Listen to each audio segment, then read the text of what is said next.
Միացյալ Նահանգների կոնգրեսում շրջանառության մեջ է դրվել հայանպաստ կարևոր մի բանաձևի նախագիծ, փաստաթղթով առաջարկվում է թույլ չտալ նախագահին շրջանցել Ադրբեջանին օգնության ցուցաբերումը արգելող օրենքը։ Թեմայի շուրջ կզրուցենք Արտյոմ Երկանյանի հետ, Արտյոմ, նախ ինչու հենց հիմա։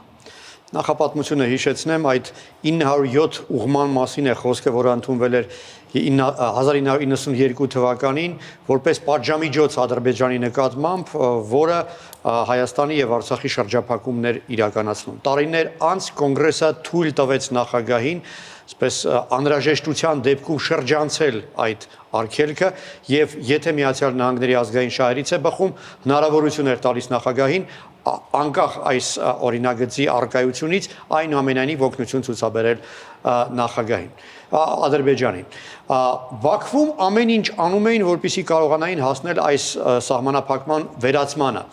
եւ համարում էին, որ հայ-ադրբեջանական այդ խաղաղ համաձայնագրի նախաստորագրումը դա հենց այն հիմքն է, որը հնարավորություն կտա վերջնականապես հանել 907 ուղումը։ Սպիտակ տանը, ինչպես հասկանում եմ, այդպես չեն կարծում։ Ամեն դեպքում Ադրբեջանը բոլոր իր լոբիստական ռեսուրսները մոբիլիզացնել էր իր նպատակին հասնելու համար եւ ահա դեկտեմբերի 11-ին Ադրբեջանի լոբիստ կոնգրեսական Պաուլինա Լունան ներկայացրել էր մի օրինագիծ, որը ենթադրում էր այդ 907 ուղման վերջնականապես վերացումը։ Ուղիղ մեկ շաբաթ անց կոնգրեսի միջազգային հարաբերությունների կոմիտեի շրջանառության մեջ դրվեց մեկ այլ փաստաթուղթ, որը հակառակն է ենթադրում։ Այն կոչվում է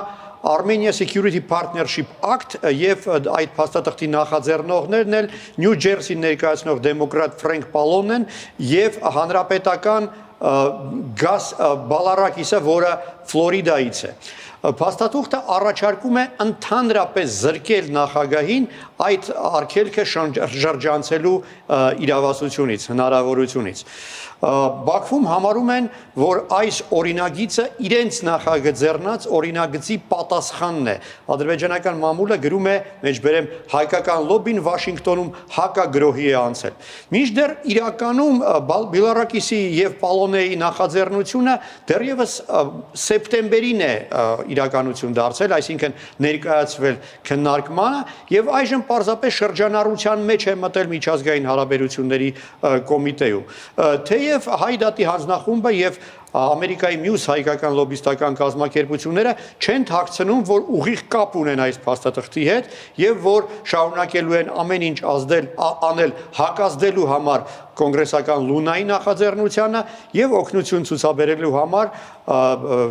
Բելարակիսի եւ Պալոնեի նախաձեռնությանը։ Նաեւ հիշեցնեմ, որ այս վերջին նախաձեռնության շատ նման եւս մի օրինագիծ կա, որը Բրեդ Շերմանն է առաջարկել, այն նույնպես առաջարկում է զրկել նախագահին 907 ուղումը շրջանցելու իրավասությունից։ Արտյոմ, կոնկրետ ինչ է ենթադրում են։ Դե եթե այս օրինագիծը ընդունվի, նախագահը կզրկվի 907 ուղումը շրջանցելու հնարավորությունից, այսինքն Ադրբեջանի նկատմամբ իրական պատժամիջոցներ կկիրառվեն։ Միացյալ Նահանգները որևէ կերպ օգնություն ցուցաբերելու իրավունք չեն ունենա Ադրբեջանին եւ առավել եւս զենք մատակարարելու իրավունք չեն ունենա։ Մինչդեռ Ադրբեջանում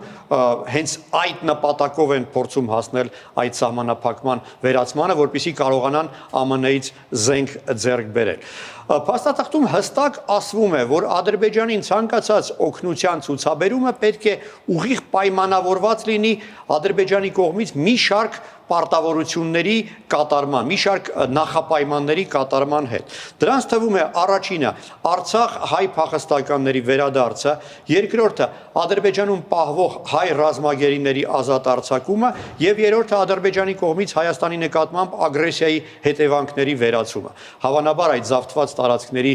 վերադարձի մասին է խոսքը։ Իսկ եթե այս երեք նախապայմանները չկատարվեն, կոնգրեսականները առաջարկում են Հայաստանին ուղիղ ռազմական օգնություն ցուցաբերել, այսինքն Հայաստանին զենք վաճառել։ Նման բովանդակության փաստաթուղթ երբեք դեռ ԱՄՆ կոնգրեսում, որքան հիշում եմ, չի քննարկվել։ Պետք է նշեմ, որ այս օրինագիծը դեռ չունի բավարար աջակիցներ, այսինքն եթե այսօր այն մտնի օրակարգ եւ քվեարկությամբ դրվի, իհարկե առայժմ չի անցնում։ Բայց խմորումները շարունակվում են, աշխատանքը շարունակվում է եւ նաեւ այդ տիկին Լունայի նախաձեռնած փաստաթուղթը նույնպես չունի բավարար աջակիցներ, որքան հասկանում եմ շատ ավելի քիչ աջակիցներ ունի, քան հայ լոբբիստների կողմից այդ աջակցությունը վայելող փաստաթուղթն է։ Ամեն դեպքում ես գրեթե վստահ եմ, որ այս երկու օրինագծերն էլ ժամանակին համաձայնեցված եղել են պետդեպի հետ, եւ դրանց նպատակն է այսպես բալանսավորել Երևանի եւ